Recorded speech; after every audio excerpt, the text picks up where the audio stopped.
हाँ जी सर, आप इस मामले को किस नज़र से देखते हो? मैं आप सभी लोग यहाँ पे उपस्थित हैं और बहुत सारे लोग यहाँ पे उपस्थित हैं। मैं आपसे सामने एक छोटी सी बात पूछना चाहूँगा कि जो हमारी बेटियाँ हैं, इवन अगर मैं हमारी बच्चियों तक की बात करूँ, अगर मैं अपनी बच्चियों तक की भी बात करें, हमारी जो डाउन टोडन जो लोग हैं उनकी बच्चियों तक की बात करें, तो क्या हम केवल एक यूज करने वाली वस्तु की तरह प्रयोग में ले आए जाते हैं? जो हमारी बहन बेटियां हैं उनकी इज्जत जो है वो केवल एक टॉफ़ी की तरह या एक चॉकलेट की तरह है, जिसका चॉकलेट का रैपर उतारा, उसे यूज़ करा, खाया और उसके बाद फेंक दिया। इवन जलाने तक की घटना हो जाती है। उसके बाद में कोई भी बड़ा नेता या कोई भी समझ में से कोई भी व्यक्ति, कोई भी जो मतलब पॉलिटिकल पार्टी है, उसको उनका एक कथन तक नहीं आता, एक स्टेटमेंट तक नहीं आता उनके लिए। सीधी सी बात इससे ये पता चलती है कि हम जो है लड़ने के वक्त पे तो हम इनके भाई हिंदू हैं, और जब हमारी बच्चों के साथ में कोई काम होता है तो ये चमार के साथ में हुआ है, या ये वाल्मीकि की लड़की है, या ये नाई की लड़की है, या खटीक की लड़की है। मैं समझता हूँ क्या जब निर्भया कांड हुआ था तो निर्भया कांड में हमारे मन में भी उतना ही दुख दर्द था जितनी उस बच्ची के माँ बाप के मन में था। हमारे मन में भी दुख दर्द था, हमने वहाँ पर भी आगे प्रोटेस्ट किया था। लेकिन क्या हमारी बच्ची को लेकर इनमें से हम वही उम्मीद की जा सकती है? हम वो उम्मीद करते हैं? मुझे नहीं लगता हम वो उम्मीद करते हैं। ना ही मुझे वहाँ पे कोई देखने को ऐसा मिलता है कि हमारे लिए, हमारी बच्चियों के लिए, हमारे परिवार की बहन बेटियों के लिए वही बिल्कुल सेम फीलिंग जो है वो इनके मन में आती है। कोई इसको लेके दो राय है, दो मत है लोगों के।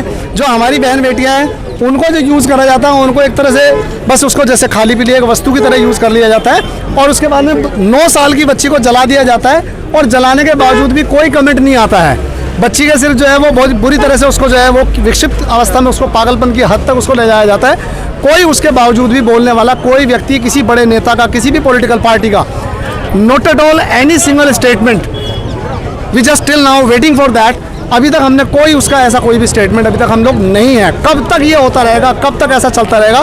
बहुत ही विडम्बना है इस देश की, बहुत ही भारी विडम्बना है इस देश की, बहुत ही बुरा मतलब जो है ये एक तरह से कह सकते हैं कि सोच है, लोगों की बुरी सोच है, जिसके लिए जो है केवल हम लोग उत्तरदायी हैं। बट अभी तो जो है केजरीवाल सरकार ने 10 लाख रुपए की डिमांड कर दी, वो मांग जो है इनको सहायता देने के लिए एग्री हो गए हैं। और आज निर्भया कांड जब हुआ तो उसमें क्या उस लड़की के लिए, उसके पेरेंट्स के लिए क्या उसमें नौकरी और मुआवजे का ऑफर दिया गया था अरविंद केजरीवाल की तरफ से, या उसमें पीएम की तरफ से कोई ऑफर था? ऐसा कोई भी? अगर हमारी बेटियों के साथ में बलात्कार होता है तो मुआवजा और नौकरी दी जाती है।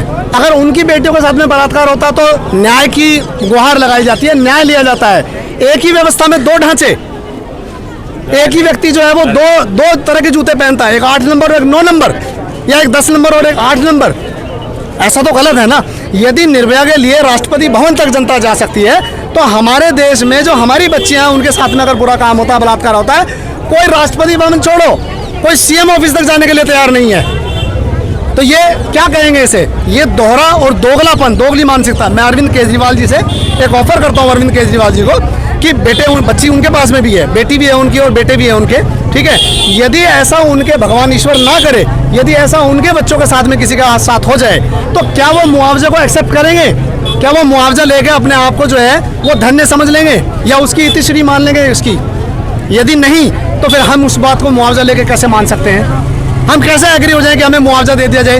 हमारी बेटियों की और बहन बेटियों की जो कीमत है वो केवल 10 लाख रुपए एक नौकरी, केवल 10 लाख रुपए एक नौकरी, उसके अलावा कुछ नहीं। क्या हम उनसे इसकी न्याय की गुहार ना लगाएं? मतलब कहने का है कि हमारे जो लोग हैं वो केवल 10 लाख का बजट अपना जो है, जब भी 10 लाख रुपए चाहिए उनको, तो अपनी बच्चियों को लिए खुलेआम छोड़ दे, उनके साथ में बलात्कार हो जाने दे, और उसके बाद में 10 लाख रुपए लेके एक नौकरी लेके बैठ जाएं। इससे तो यही पता चलता है। तो सर, प्रोटेस्ट को लेकर आपकी क्या रणनीति है फ्यूचर में?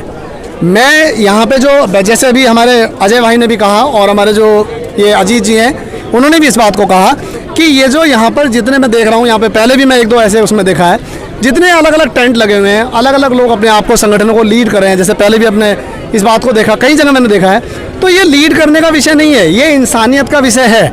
जिस बच्ची के साथ में ऐसी बुरी घटना हुई है, जो दुर्दांत ये मतलब जो है घटना हुई है, इस दुर्दांत घटना के लिए हम अपने संगठनों की, अपनी आइडेंटिटी उसे हटाकर और हम केवल वहाँ पे मानवीय तौर पे मानवीय पहलू को उजागर करें, केवल इंसानियत को लेकर आएँ और उस परिवार के लिए हम संघर्ष करें, उस परिवार के जो न्याय मिलने की प्रक्रिया में शामिल हो। उसके अलावा बौद्धिक और धम्मिक हो काफ़ी लोग आ चुके हैं, इनका एक ही उद्देश्य है जस्टिस फॉर गुड़िया, जस्टिस फॉर गुड़िया। लेकिन हम देखना यह है कि जो गुंगा बहरा प्रशासन है वो कब जो है एक्टिव होता है और कब इसको फास्ट ट्रैक कोर्ट में ले जाने के लिए जो है एक्टिव होता है और दिल्ली सरकार या सेंट्रल गवर्नमेंट प्रेस कॉन्फ्रेंस करके क्या डिसीजन लेती है, क्या बताती है।